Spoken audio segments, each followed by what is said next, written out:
নমস্কার, S Bangla news online খবর সব দেখাবো আমরা।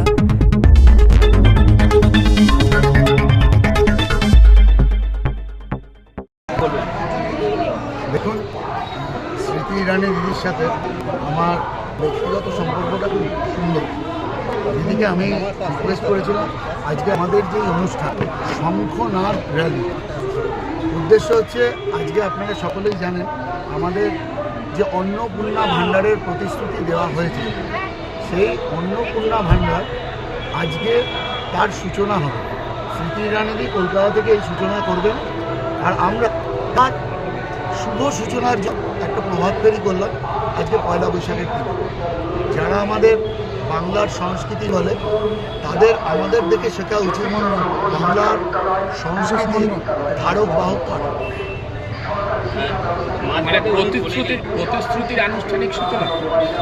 হ্যাঁ, দেখুন, এটা প্রতিশ্রুতি শুধু নয়, এটা আমরা অঙ্গীকারবদ্ধ এটা রূপায়ণ করবার জন্য। ভারতীয় জনতা পার্টি সরকারে এলে অবশ্যই এই প্রকল্প সব থেকে আগে চালু হবে। সেটা তো ইশতেহারেই জানিয়েছে। হ্যাঁ, আমরা ইশতেহারে জানিয়েছি তার সূচনা, ইশতেহারে তো জানিয়েছি তার শুভ সূচনাও আমরা পয়লা বৈশাখ, আজকে বাঙালির একটা বলা যায় খুব ঐতিহ্যের দিন, ভালোবাসার দিন, সেই দিনেই আমরা এটার সূচনা করব। ক্ষমতায় আসবেন এতটাই কনফিডেন্ট, যার কারণে এই সূচনা করতে হচ্ছে। হ্যাঁ, ক্ষমতায় আসবেন আপনারা কনফিডেন্ট?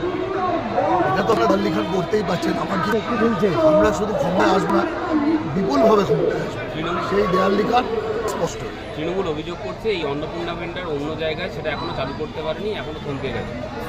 সেই জায়গায় লক্ষ্মীর ভাণ্ডার অনেক বেশি অ্যাক্টিভ এবং লক্ষ্মীর ভাণ্ডার মানুষ পেয়েছে। এটার জন্য অনেক টার্মস কন্ডিশন দিচ্ছেন। দেখুন, আমরা শুধুমাত্র ভোট পাওয়ার জন্য, ভোটের জন্য আমরা কোনো প্রকল্প করি না। আমরা যে প্রকল্প, যেখানে সারা ভারতবর্ষের জন্য ভারতীয় জনতা পার্টি অনেক প্রকল্প চালাচ্ছে, সব জায়গাতে একবার নজর দিয়ে দেখুন, সব জায়গাতেই সেই প্রকল্প বিপুল সাড়া ফেলেছে। আজকে এরা একটা স্টেটে চালাচ্ছে এবং গত মাসে ঠিক ভোটের জন্য 1000-1500 হয়, কিন্তু এ মাসে একটু খোঁজ নিয়ে দেখুন অধিকাংশই কেউ পায়নি। এবং এরা বুঝে গেছে যে আমাদের এইগুলো দিতে হবে না, তাই জন্যই ঠিক ভোট ঘোষণার আগের দিন দিদিমণি দিয়ে ঘোষণা করলেন।